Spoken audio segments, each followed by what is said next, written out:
नमस्कार। आप सभी का आपके अपने YouTube चैनल करियर मंत्रा में फिर से एक बार स्वागत है। आज हम आपके सामने कोई भी टीचिंग एग्ज़ाम से संबंधित एक टॉपिक, कॉमन टॉपिक है नेशनल करिकुलम फ्रेमवर्क NCF 2005, जिससे सवाल हर टीचिंग एग्ज़ाम में एक ना एक आते ही आते हैं। तो आज हम आपके सामने NCF 2005 से संबंधित कुछ तथ्य, इम्पोर्टेंट पॉइंट रखेंगे और बाकी के पॉइंट हम आपके सामने अगले वीडियो में रखेंगे। तो चलिए शुरू करते हैं। तो अगर हम बात करते हैं राष्ट्रीय पाठचर्या की रूपरेखा की, तो इसमें कहा गया राष्ट्रीय पाठचर्या की रूपरेखा राष्ट्रीय शैक्षणिक अनुसंधान और प्रशिक्षण परिषद NCERT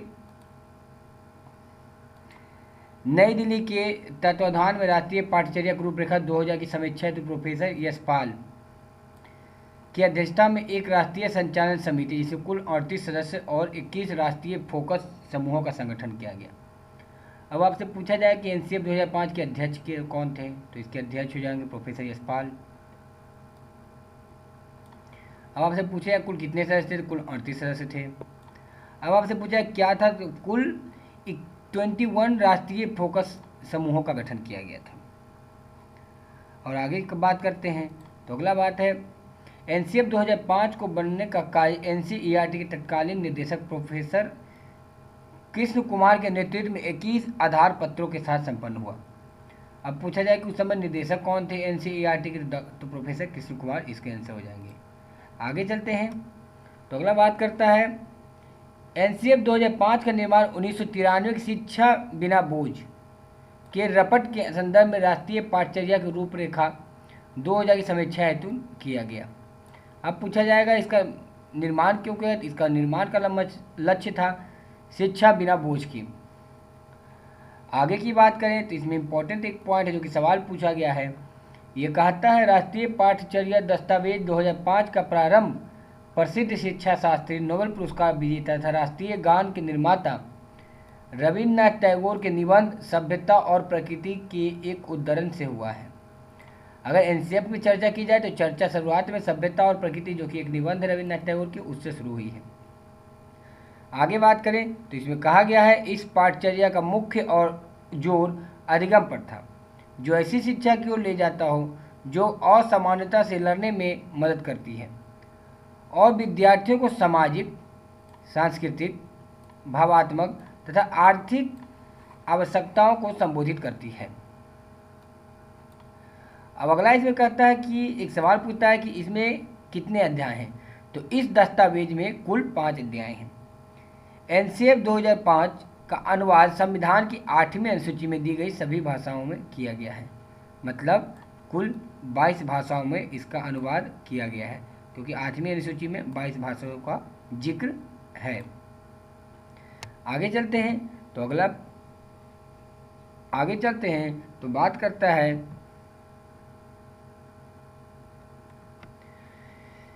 इस समिति के पाठ्यक्रम को अधिक व्यवहारिक बनाने पर जोर दिया गया। मतलब इसमें ऐसा क्या है, पाठ्यक्रम को व्यवहारिक बनाया जाए। इसमें शिक्षा को बाल केंद्रित बनाने, रटंट प्रणाली से मुक्ति दिलाने, परीक्षा प्रणाली में सुधार करने और लिंग, जाति, धर्म आदि आधारों पर होने वाले भेदभाव को समाप्त करने की बात की गई है। इसमें कहा गया है कोई भी प्रकार का भेदभाव हो उसे दूर किया जाए। अगला पॉइंट कहता है NCF 2005 का मुख्य सूत्र लर्निंग विदाउट बर्डन, मतलब बच्चों के ऊपर कोई भी बोझ नहीं होना चाहिए, उन्हें खुली आज़ादी होनी चाहिए कि वो जैसा चाहे उस प्रकार से पढ़ सकते हैं।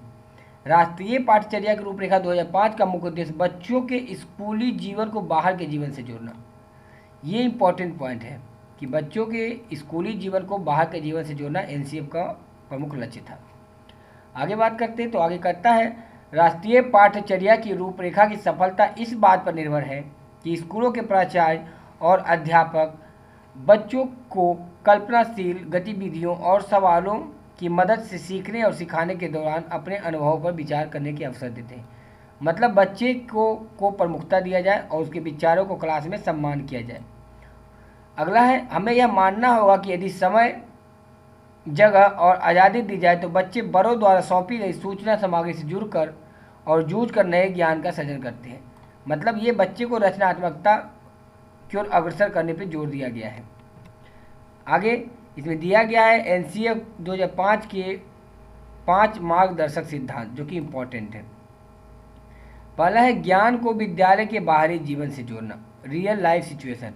बार बार कहा जाता है रियल लाइफ, जहाँ भी दिखेगा रियल लाइफ सिचुएशन, जहाँ भी दिखेगा वो आंसर हो जाएगा रियल लाइफ।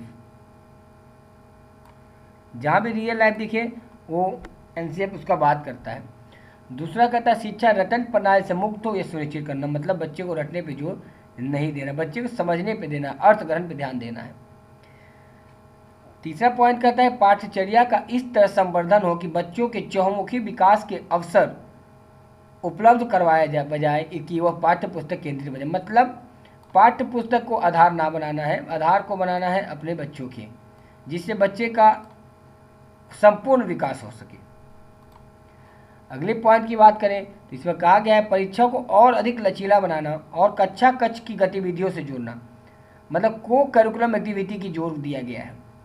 अगला है परीक्षा में सुधार हेतु सुझाव कक्षा 10 की परीक्षा ऐच्छिक होनी चाहिए, परीक्षा 10 को ऐच्छिक करने का प्रावधान किया गया है। अगला पॉइंट कहता है एक ऐसी अधिभावी पहचान का विकास करना जिसे लोकतांत्रिक राज्य व्यवस्था के अंतर्गत राष्ट्रीय चिंताएं सम्मिलित हो, मतलब देश की चिंता से संबंधित होनी चाहिए, पर्यावरण से संबंधित मुद्दा उसमें शामिल होने चाहिए। अब मुख्यतः जो एनसीएफ है वो बात करता है 4 सब्जेक्ट पे। पहला है भाषा, जिसमें क्षेत्रीय भाषा, इंग्लिश और हिंदी की बात, मातृभाषा की बात की गई है। दूसरी है गणित, तीसरा है विज्ञान, चौथा है सामाजिक विज्ञान। इन चारों की बात एनसीएफ करता है। एनसीएफ इन्हीं चारों सब्जेक्ट की बात करता है। तो हमको पढ़ना, अब हम देखते हैं कि एनसीएफ 2005 में सामाजिक विज्ञान विषय के बारे में क्या कहा गया है। तो इसमें कहा गया है सामाजिक विज्ञान में अवधारणाओं को विकसित करने के लिए उपयोग की जाने वाली विधियां प्रमुख विशेषताओं से सूचीबद्ध करती हैं, क्योंकि इसमें इतिहास शामिल है और हमारी संस्कृति, राजनीतिक विज्ञान जो भारत के संविधान के बारे में बताता है, भूगोल जो पर्यावरण और अर्थशास्त्र जो भारत की आर्थिक स्थितियों के बारे में बताता है। यहाँ एक बात ये गौर करने वाली है कि हम अर्थशास्त्र को भूगोल के अंतर्गत ही पढ़ते हैं, पर्यावरण और अर्थशास्त्र को हम भूगोल के अंतर्गत पढ़ते हैं, यही एनसीएफ कहता है। एनसीएफ अलग से उसकी बात वकालत नहीं करता।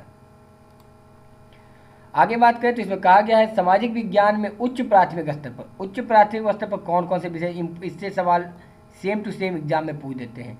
सब्जेक्ट है उसमें भूगोल, ज्योग्राफी, इतिहास, हिस्ट्री, राजनीति विज्ञान, पॉलिटिकल साइंस और अर्थशास्त्र की बात करता है। आगे बात करें तो आगे कहता है एनसीएफ 2005 के अनुसार सामाजिक विज्ञान में शिक्षा का उद्देश्य छात्र को सामाजिक राजनीतिक हकीकत का विश्लेषण करने में सक्षम होना चाहिए। मतलब छात्र को ये समझ होनी चाहिए कि किस प्रकार हमारा समाज और राजनीति हमारे समाज को प्रभावित करती है, ताकि वो समाज में लोगों को, सरकार, मीडिया की भूमिका को समझ सके, वो मीडिया को भी समझ सके मीडिया हमारे लिए महत्वपूर्ण है या नहीं है। अगला पॉइंट कहता है एक सामाजिक विज्ञान शिक्षक को प्रभावी होने के लिए विचार उत्तेजक और रोचक गतिविधियों द्वारा छात्रों की भागीदारी में वृद्धि को नियोजित करना चाहिए। मतलब जितना अधिक हम छात्र को उस किसी भी क्रियाकलाप या गतिविधि में सम्मिलित करेंगे उतना वो ज़्यादा प्रभावी रूप से सीखेगा। अगला पॉइंट कहता है हाशिए पर रह रहे समूह और अल्पसंख्यक संवेदनशीलता से संबंधित बच्चों के प्रति जेंडर, न्याय और संवेदनशीलता संबंधित जानकारी सामाजिक विज्ञान के सभी क्षेत्रों द्वारा प्रदान की जानी चाहिए। मतलब अनुसूचित जनजाति के लिए स्पेशल व्यवस्था किया गया है ताकि वो भी हमारे समाज के साथ जुड़ सके। अगर अब हम बात करें गणित विषय की तो इसमें कहा गया है प्राथमिक स्तर पर गणितीय शिक्षा को दैनिक जीवन से जोड़कर पढ़ाना जाना चाहिए। इसके अंतर्गत हम स्कूल में दुकानदार की भूमिका निभा सकते हैं, बच्चे को रियल लाइफ सिचुएशन जिससे जोड़ सकते हैं। अगला कहता है गणित की शिक्षा ऐसी होनी चाहिए जिसमें बच्चों के वे संसाधन समृद्ध हों जो चिंतन और तर्क में अमूर्त की संकल्पना करने और उनका व्यवहार करने में, समस्याओं को सूचीबद्ध करने और सुलझाने में उसकी सहायता करें। मतलब बच्चे को कहा गया पहले अमूर्त की संकल्पना समझने के लिए करना चाहिए, मतलब ऐसा उसको ज्ञान देना चाहिए जिसके माध्यम से वो अमूर्त चीज़ों की संकल्पना कर सके और समस्या को एक क्रम में सजा सके और सुलझाने में उसकी सहायता कर सके। अगला पॉइंट कहता है गणित विषय के दायरे को विस्तृत करने के लिए इसे दूसरे विषयों के साथ जोड़ा जाना चाहिए।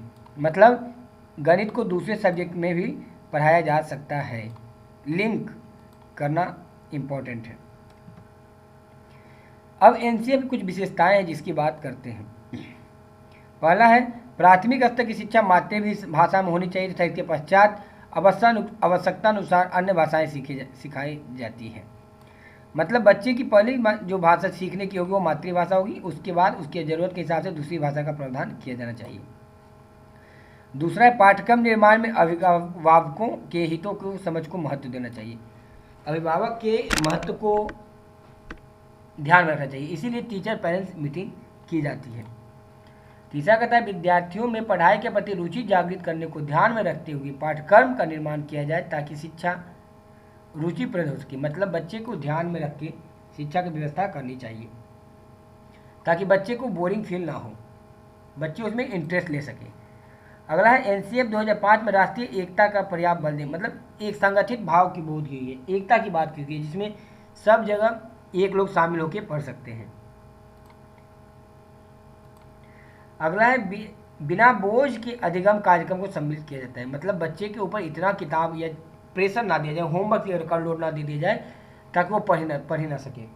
इसमें बच्चे को इस प्रकार से शामिल करना है ताकि बच्चा बिना बोझ के क्लास में फ्री महसूस कर सके और कुछ आगे करने की वो सोच सके। अगला पॉइंट कहता है छात्रों को स्वतंत्र विकास हेतु प्रावधान किया जा गया है। मतलब बच्चे स्वतंत्र रूप से सोच सके ऐसी व्यवस्था की गई है। आगे चलते हैं तो इसमें कहता है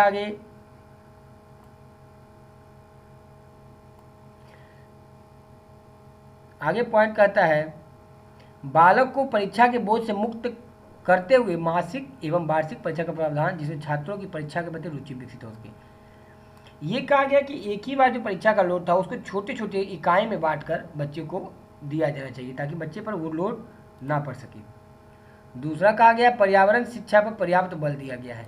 हमें बच्चे को पर्यावरण के प्रति संवेदनशील बनना चाहिए ताकि बच्चा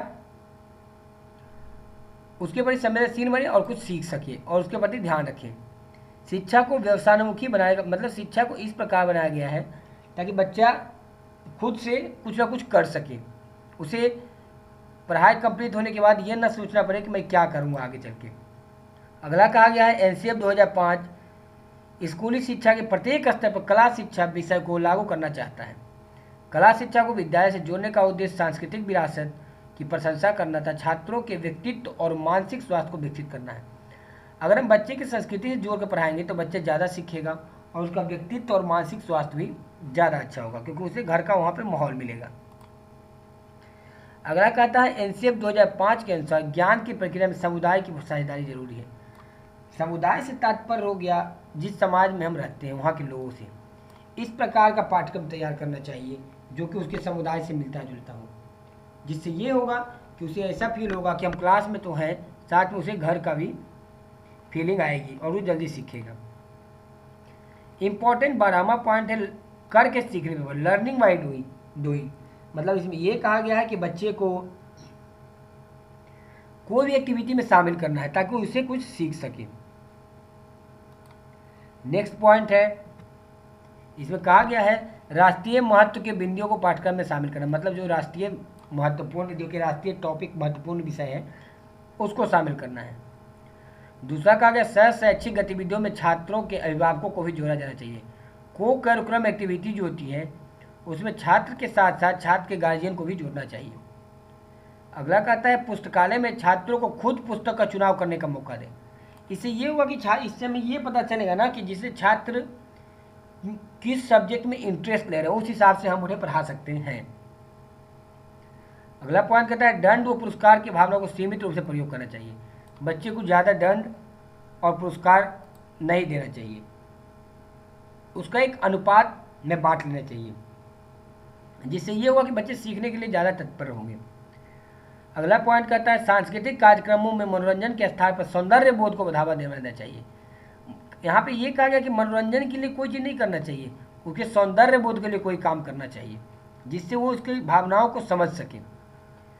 अगला पॉइंट कहता है अध्यापकों के प्रशिक्षण और विद्यालयों के मूल्यांकन को सतत आकलन के रूप में अपनाना जाना चाहिए। मतलब ये कहा गया है कि अध्यापक का भी समय समय पर प्रशिक्षण किया जाए और विद्यार्थियों के मूल्यांकन को सतत आकलन के रूप में अपनाना चाहिए, मतलब निरंतर आकलन करना चाहिए। अगला पॉइंट कहता है अध्यापकों को प्रशिक्षण और विद्यालयों के मूल्यांकन को सतत आकलन के रूप में अपनाया जाना चाहिए। ये तो पहले ये रिपीट हो गई, दोबारा हो गई है। अगला कहता है अध्यापकों को अकादमिक संस्थान व नवाचार आदि समय समय पर पहुंचाया जाए। मतलब अध्यापक ऐसा नहीं है कि अध्यापक को एक बार ट्रेनिंग दे दिए वो हो गया, ऐसा नहीं है। अध्यापक को समय समय पर जो लेटेस्ट टेक्निक आ रही है उसके बारे में अपडेट करना चाहिए, ताकि वो भी वो चीज़ बच्चे को सिखा सकें। अगला है छात्रों के माता पिता या अभिभावकों को सख्त संदेश दिया जाना चाहिए कि छात्रों को छोटी उम्र में कुशल बनाने की आकांक्षा रखना गलत है। मतलब ये नहीं मैस्ट्री, मतलब बच्चे को ये नहीं करना कि बच्चे किसी चीज़ में पारंगत हो जाए या मास्टर बन जाए। बच्चे को सीखने दिया जाए, वो समय के साथ खुद व खुद अपने हिसाब से सीख लेगा। हमें ये नहीं होना चाहिए कि बच्चे आज ये पढ़ रहे हैं तो कल उससे हम उसकी उम्मीद रखें कि वो कल उसे सीख ही ले। वो समय के साथ खुद व खुद सीख जाएगा। सूचना को ज्ञान मानने से बचना चाहिए, ये इंपॉर्टेंट पॉइंट है। जो बच्चे के अंदर इंफॉर्मेशन है कोई ज़रूरी नहीं कि वो ज्ञान हो सकता है बच्चा छोटा हो, वो कुछ भी बोल सकता है, उसके पास ज्ञान, उसके पास सूचना बहुत प्रकार की हो सकती है। कोई ज़रूरी नहीं कि हर सूचना ज्ञान ही हो सकता है कुछ सूचना आपको उसे ज्ञान से अलग भी हो सकती है, इसलिए हर सूचना को ज्ञान नहीं मानना चाहिए। अगला कहता है 22 नंबर विशाल पाठ्यक्रम व मोटी पुस्तकें शिक्षा प्रणाली में असफलता का प्रतीक है।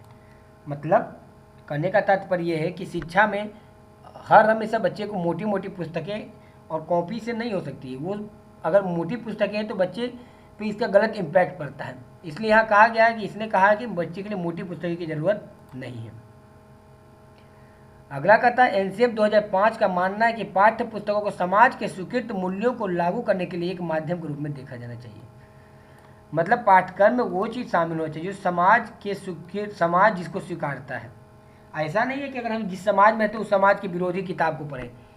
उस समाज में जो हो रहा है, जिस प्रकार की रहन सहन व्यवस्था है, नैतिक मूल्य है, सांस्कृतिक मूल्य है, उसको अपनाना चाहिए पाठ्य पुस्तकों में।